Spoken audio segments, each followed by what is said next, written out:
This is my Winchester Swiss Army. It's a really good knife in really good condition. Ball cap opener, some screwdriver. What's that? Oh yeah, that's another little knife. Ball cap opener. There's a little saw on it, some scissors.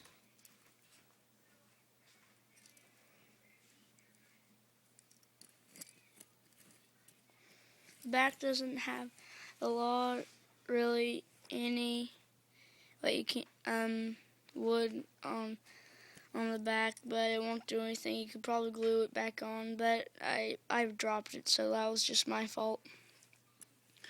And there's the blade, and there's saw.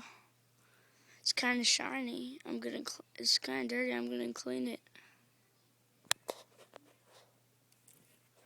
So it's just a really good knife. I would get it. I've had it for about a year. It's been in really good condition.